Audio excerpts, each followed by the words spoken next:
Raila Odinga stirred the calm political waters, breaking what was Kenya's once admired bromance between President Kenyatta and his deputy William Ruto. But with the handshake and the BBI being rumored to be just another political vehicle to keep the country together, the bill favors an unlikely candidate. If he wins the presidential elections, the bill allows Ruto to reward his cronies. If he loses, he becomes a powerful official leader of opposition with a shadow cabinet and everything else that comes with power. Tonight on the 2022 game plan, we take a look at the BBI winners and losers.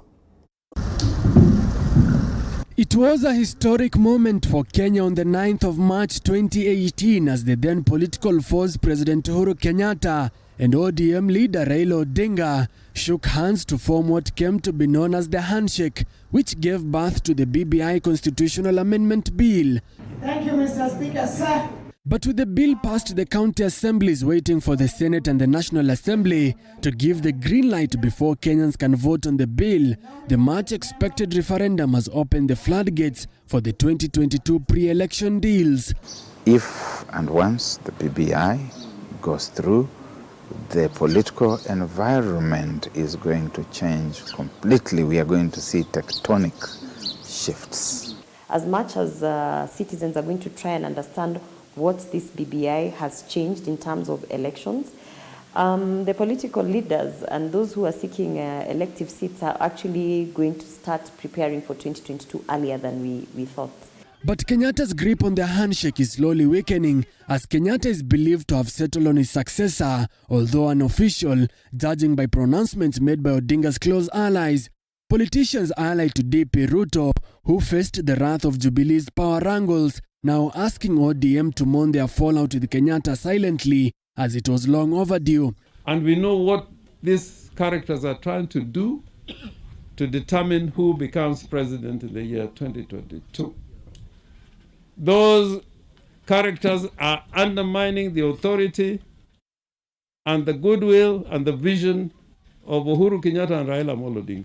Ukiona shule anaruka kutoka kwa maji, akwambie iko joto, ujue iko joto.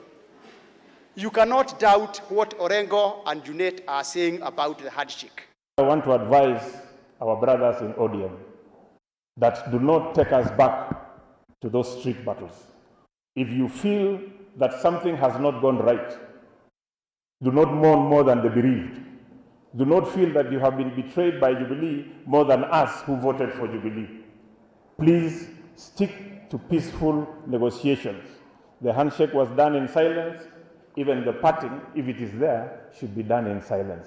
But the BBI bill has given rise to a new government outlook, introducing the office of the Prime Minister and 2 deputies, as well as the office of the official opposition, to offer regional balancing and sharing the national cake. Although Deputy President William Ruto, who has since fallen out with President Kenyatta, has confirmed he will not lead a no campaign in the referendum, Ruto is likely to be the biggest beneficiary of the bill if it sails through, with his reluctance to oppose the push for constitutional amendment attributed to his role as a number 2 to President Kenyatta, who has sponsored the bill alongside his handshake partner Raila Odinga.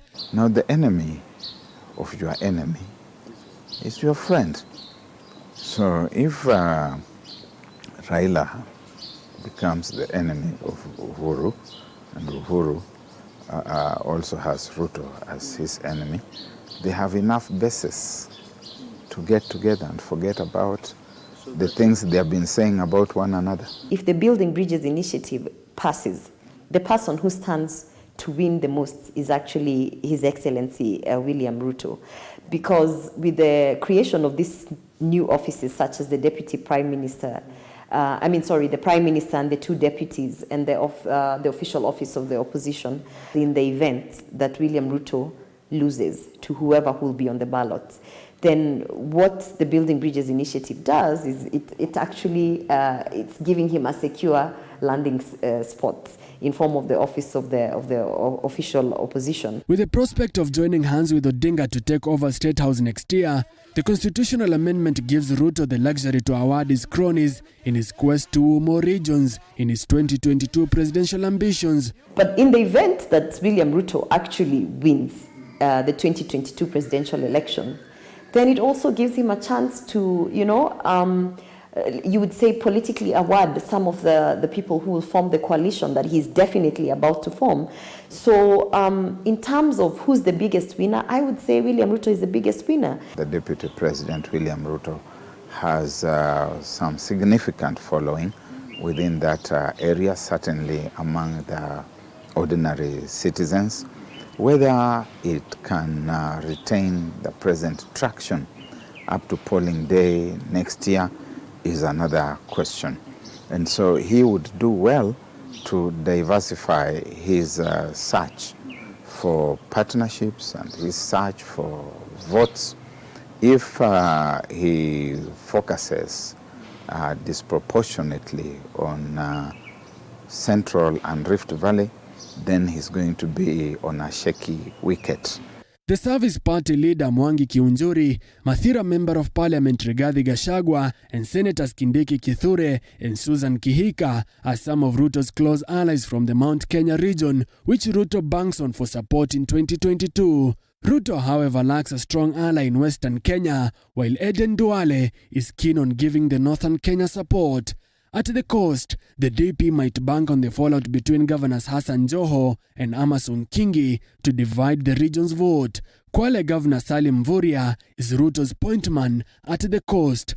Other regions that Ruto lacks strong candidates to fit the top job include Eastern Region as well as Nyanza. Raila Odinga's camp may be overcrowded with President Uhuru Kenyatta said to be eyeing the Prime Minister's position. However, President Kenyatta has constantly denied the allegations. Raila, who is trying his fifth shot at the presidency in 2022, is also likely to enjoy the support of Wiper Party leader Kalonzo Musyoka, Peter Kenneth, Anne Waiguru, National Assembly Speaker Justin Muturi, Senator Gideon Moi, ANC leader Musalia Mudavadi, his Ford Kenya and Maendeleo Chapchap counterparts Moses Wetangula and Alfred Mutua, and Governors Ali Hassan Joho and Wycliffe Oparanya, many of these eyeing the top 5 jobs if the BBI sells through. Interior CS Fred Matiang'i has also been pushed to the high offices, though he is yet to declare his interest in politics. Matiang'i is currently seen as the man to watch in Kisii, having served in President Kenyatta's administration for 8 years so far. Tuweke huyu Fred Matiang'i nguvu, aendelee na ile kazi anafanya, na wakati kiyoyoma tunaweza kupandisha yeye. Si anaweza? Anaweza ama hawezi? Kingpin wa Mount Kenya region bila ilivyo ni Uhuru Muigai Kenyatta, na kingpin wa Kisii ni bwana friend nani? Wengine ni kama kuruka makojo na kanyanga.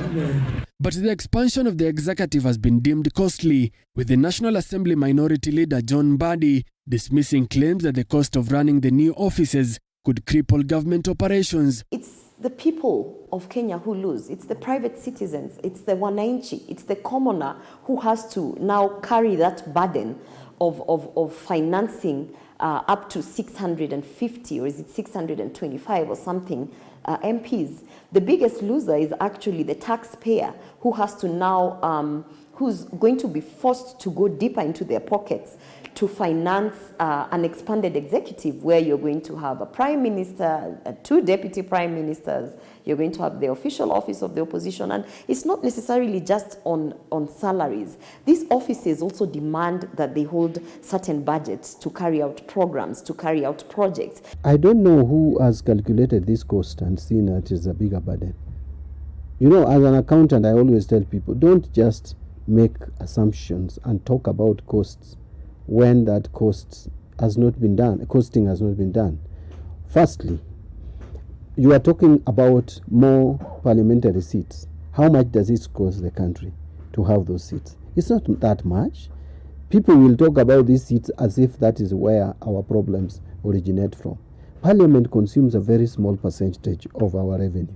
Secondly, the positions that are now going to the ministers, that the technocrats, are going to be reduced. We are going to have fewer cabinet secretaries coming from outside. Many will be members of parliament, just earning some extra allowance. You are going to cut costs there. We are not going to cease to have CASs. Although President Uhuru Kenyatta is yet to take a stand on who to endorse and support as his successor, the BBI crusaders are said to be looking at other alternatives, with Kenyatta showing all the signs to back Baringo Senator Gideon Moi, even as the National Assembly Speaker Justin Muturi is installed Mount Kenya spokesperson. Well, TV47